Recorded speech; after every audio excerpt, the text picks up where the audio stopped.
Active India में आपका हार्दिक स्वागत है। एक्टिव टीम के साथ मैं शंकर दीवान। जैसा कि आप जानते हो, हम ग्राउंड रिपोर्टिंग करते हैं और आज हम पहुंचे राजनगर पार्ट 2 में। हम आपको मिलाएंगे एक समाज सेवी, एक नेता जो एक राजनगर पार्ट 2 में उन्होंने 5 साल राजनीति की, यानी कि एक निगम पार्षद का चुनाव भी जीता, जिनको काफ़ी बहुमत के साथ लोगों ने वोट दिए और आज भी उनका जो पालम की जो जनता है उतना ही प्यार देती है जितना पहले करती थी। उनसे जानेंगे, उनके काम के बारे में जानेंगे, पार्लियामेंट में हो रही समस्याएं राजनगर पार्ट 2 में उनके बारे में भी हम जानेंगे और जो अच्छे काम हुए उनके बारे में हम उनसे बातचीत करेंगे। भाई साहब सुरेंद्र भारद्वाज जी एक समाज सेवी हैं, सर से बातचीत करेंगे और उनके विचार जो आम जनता तक पहुंचने चाहिए हम भी अपने मीडिया के थ्रू हम पहुंचाएंगे लोगों तक और जानेंगे क्या क्या अभी जो चुनाव होने वाले एमसीडी उस पर भी बातचीत करेंगे और मानसून काल में जो दिक्कतें सामने हो रही है उन पर भी बातचीत करेंगे।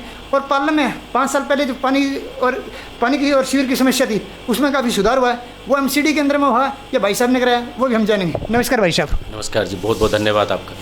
भाई साहब अभी अब मानसून चल रहा है, पांदम में बहुत सारे काम हुए राजनगर पार्ट 2 में।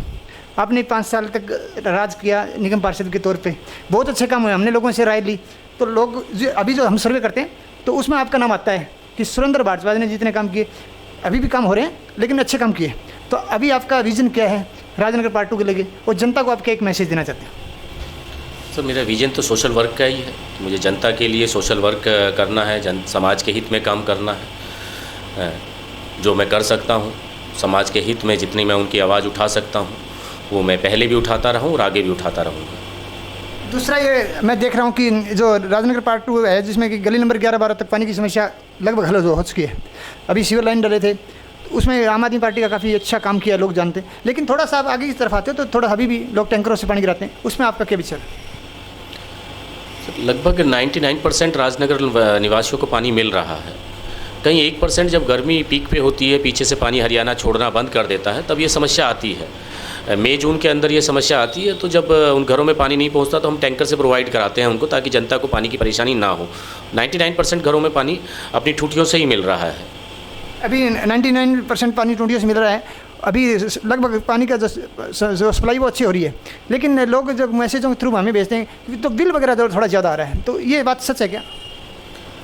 नहीं, लोग देखो 20 रीडिंग तक फ्री है, इसमें थोड़ा सा लोग अपनी रीडिंग नहीं देखते हैं। वो कहते हैं कि हमारा बिल आ रहा है, फिर हमारे पास भी आते हैं, काफ़ी शिकायतें आती हैं हमारे पास कि भाई हमारा बिल 1000 रुपये आ रहा है, 2000 आ रहा है या 5000 आ रहा है। हम उनके चेक कराते हैं, अपने जल बोर्ड के ऑफिस भेजते हैं, तब उनकी रीडिंग चेक कराते हैं। तो किसी की रीडिंग 40 होती है पर मंथ की, किसी की रीडिंग 50 होती है। वो ये सोचते हैं कि पूरे महीने की फ्री पानी है, जबकि ऐसा नहीं। 20 रीडिंग तक पर डे 700 लीटर पानी फ्री है, इसलिए उनका बिल इंक्रीज होता है। हमने जो कमिटमेंट की है कि पर डे 700 लीटर एक परिवार को पानी फ्री दिया जाएगा 20 यूनिट तक। उनकी अगर उससे आगे बढ़ेंगी तो निश्चित रूप से बिल आएगा सर। हाँ जी। दूसरा ये कि अभी एमसीडी के चुनाव होने वाले थे, आम आदमी पार्टी की भी मैं बात कर लेता हूँ तो काफ़ी लोग लाइन में थे, आपका भी नाम चल रहा है, तो इस चुनाव में भी आपका मन होगा चुनाव क्यों आपको जनता चाहती है, और आपका अभी और विजन क्या है राजनगर पार्ट 2 को लेकर? देखो, अगर पार्टी टिकट देगी, हम पार्टी के सेवक हैं, तो निश्चित रूप से चुनाव लड़ेंगे। पहले भी मेरी पत्नी इंडिपेंडेंट चुनाव जीती है 2012 से 2017 के बीच में। राजनगर की जनता ने काफ़ी प्यार दिया है और बाकी तो जब भी चुनाव होंगे, क्योंकि अभी तो आपने देखा कि अमित शाह जी, भारतीय जनता पार्टी डर के मारे भाग गई है, दिल्ली से चुनाव नहीं करा रही है और ये उनका डर झलकता है। मैं कहता हूँ डर होना चाहिए, बीजेपी में इतना डर होना चाहिए कि आम जनता से, ये केजरीवाल जी से का डर नहीं है, ये आम जनता का डर है। आम जनता आज की डेट में भारतीय जनता पार्टी को पूरी तरह से नकार चुकी है, क्योंकि एमसीडी के अंदर 15 साल से भारतीय जनता पार्टी की सरकार थी। 15 साल से पूरी दिल्ली को लूट खाया है इन्होंने, पूरा शोषण किया है। आप मानसून की बात कर रहे थे, सारी गलियां भरी हुई हैं, कोई नाली साफ़ नहीं है जो एमसीडी के दायरे में आती थी। 15 साल के अंदर उन्होंने सिर्फ एमसीडी को महाभ्रष्ट डिपार्टमेंट उन्होंने बना दिया है। एमसीडी डिपार्टमेंट को टोटल उनका काम उसमें भ्रष्टाचार करने का है। और आज गलियों में एक दिन की, आज मैं इस मानसून की बात नहीं कर रहा, पिछले 15 साल की मानसून से यही हाल चल रहा है। हमने 5 साल में प्रूव करके दिखाया है कि अगर सच्चे मन से कोई चाहे तो सिचुएशन बदली जा सकती, काम किया जा सकता है। लेकिन उन्होंने सिर्फ लोगों के वोट लिया है, काम नहीं किया। उनका सिर्फ लोगों का शोषण करना है, लोगों को लड़ाना है, आपस में बांटना है, फूट डालो, राज करना है, ये उनकी नीति है। हमने कहा आप सारे हथियार अपनाइए, हमें कोई दिक्कत नहीं है, आपको जनता जवाब देगी, आप चुनाव तो कराइए, आपको पता लग जाएगा। लेकिन चुनाव से भाग जाते हैं। आपने हरियाणा में देखा होगा, आपने गोवा में देखा होगा, वहाँ के पंचायत आपने चुनाव वो करा दिए। बाद में सुप्रीम कोर्ट से परमिशन पे वो चुनाव हो रहे हैं। आप हरियाणा में 2.5 साल से चुनाव नहीं करा रहे, आपकी सरकार है हरियाणा के अंदर, पिछले 10 साल से आप सरकार चला रहे हो, फिर किस बात का डर है आपको? क्योंकि जो छोटे लेवल के चुनाव हैं जनता समझ गई है, आप किसी को एक बार गुमराह कर सकते हैं। आज पूरा इंडिया की जनता 2024 में इसका रिजल्ट आपको देखने को मिलेगा। और काफ़ी जगह आप देख भी रहे होगे कि अदर पार्टी की वोट इंक्रीज हो रही है। जैसे पंजाब में हमारी पार्टी जहाँ जाती है क्लीन स्वीप करती है। आपने अभी मध्य प्रदेश में भी हमारे एक मेयर चुन के आए हैं, और हिमाचल में, गुजरात में भी इस बार हमारी पार्टी का डंका बजेगा। और दिल्ली के अंदर एक बार चुनाव अगर होंगे तो निश्चित रूप से आम आदमी पार्टी का, दिल्ली की जनता का मेयर चुनेगी, दिल्ली अपने आप चुनेगी। ये किसी के दबाव का नहीं होगा, किसी के आगे झुकेगा नहीं। उनका जो मत होगा वो आम आदमी पार्टी के लिए, अपने लिए मत होगा। जैसा कि भाई साहब हमने अभी राजनगर पे बात की, अभी मैं एक राजनीति से हटके आपसे एक सवाल पूछूंगा। आप भी युवा हो, जो एक अग्निवीर आई है अपनी जो स्कीम TOD, जो अग्निपथ योजना सरकार ने निकाली है, तो एक युवाओं के लिए आपको ये सही लग रही है या गलत है?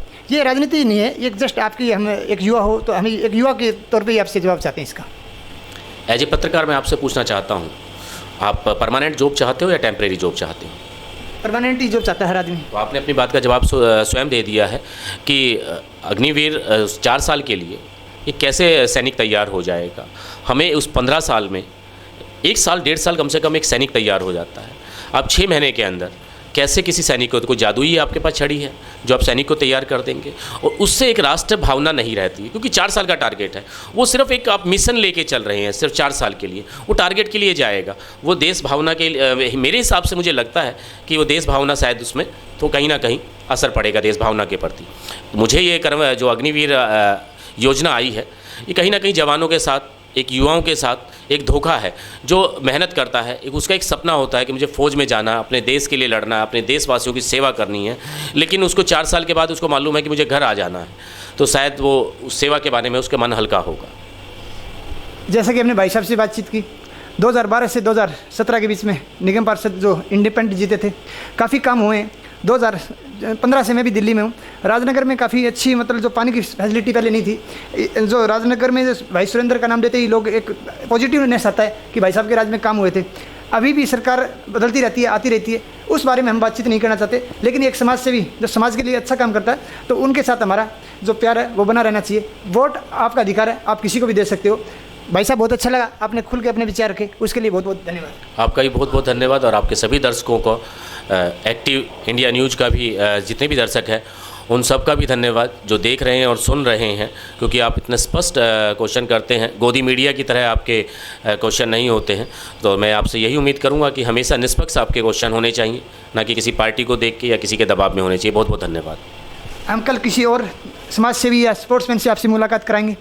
युवाओं से हमारा फ़र्ज़ यही बनता है कि आप अपना टाइम ख़राब मत कीजिए, उठिए। समाज सेवा भी एक अच्छा माध्यम है उसके थ्रू, और आप यदि अपने स्पोर्ट्स के माध्यम से भी आप अपना देश के प्रति देशभक्ति दिखा सकते हैं। आज बस इतना ही, कल फिर हम मिलेंगे एक नई मुहिम के साथ। तब तक के लिए धन्यवाद। जय हिंद, जय भारत।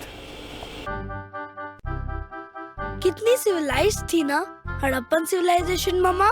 हाँ, बहुत। ये हुई ना बात, मेरे बिना कहे बिना ट्यूशन के खुद पढ़ने लग गए। जब आपका बच्चा भी सारे सब्जेक्ट इंटरेस्ट से पढ़ेगा तो अपने आप ही आएंगे अच्छे मार्क्स। स्मार्ट स्कूल ट्यूटर में केजी से लेकर 12वीं तक के सारे सब्जेक्ट्स 3D एनिमेशन, की पॉइंट्स, क्विज़ेस के रूप में मौजूद हैं। इससे न सिर्फ बच्चे की लर्निंग बढ़ती है, बल्कि टाइम भी बचता है।